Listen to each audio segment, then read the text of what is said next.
गर्दी किती पेट्रोल पंपावर आपण गेल्या एक सव्वा तास अजून पेट्रोल पंप फिरतोय पेट्रोल गाडीमध्ये टाकण्यासाठी. गावा पाहिजे ते पण उद्या पेट्रोल पंप, त्यानंतर ते दोन्ही गावा पाहिजे पेट्रोल पंप आणि इकडचा पेट्रोल पंप बंद आहे.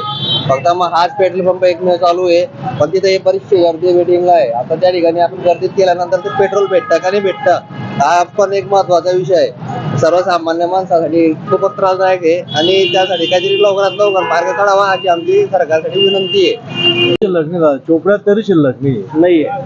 त्यांनी हा तिसरा पंप आहे, तर याच्यावर सुद्धा आम्हाला पेट्रोल मिळालं नाही, फक्त डिझेल मिळालं. डिझेल मिळालं ते बी अर्धा पोन तास चाललं फक्त डिझेल, ते संपून ते बी संपून जाईल. पेट्रोल नाही आहे. पेट्रोल शिल्लक आहे. कुठले आम्ही वेल्याचे आहेत. वेल्याचे आणि जर आता पेट्रोल नाही भेटलं तर मग आता गैरसोय होईल.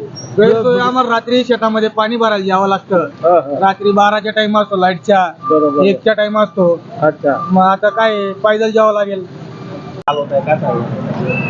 पेट्रोलच्या संदर्भात आताच पेट्रोल टाकण्यासाठी पेट्रोल पंप गेला असता अचानक लक्षात आलं की स्टॉक संपलेला आहे. मग त्याचं कारण जेव्हा मी विचारलं की का म्हणून स्टॉक संपला, तर तेव्हा संबंधित व्यक्तीने सांगितलं की इथे नाही, जवळपास शहरातले 2 पेट्रोल पंपवरचं पेट्रोल स्टॉक अगोदरच संपला. आणि त्याचं कारण त्यांनी सांगितलं की जे पेट्रोल डिझेल वाहतूक करणारे जे टँक आहेत त्या टँकर चालकांचा त्या ठिकाणी संप आहे. आणि त्यामुळे एवढ्या मोठ्या प्रमाणात या ठिकाणी आपण बघतायत की ज्या ठिकाणी लोकांनी 100चं पेट्रोल टाकायला जाईल त्या ठिकाणी लोक स्टॉक करून घेत आहेत आणि यामुळे खूप मोठ्या प्रमाणात सर्वसामान्य लोकांची गैरसोय होते.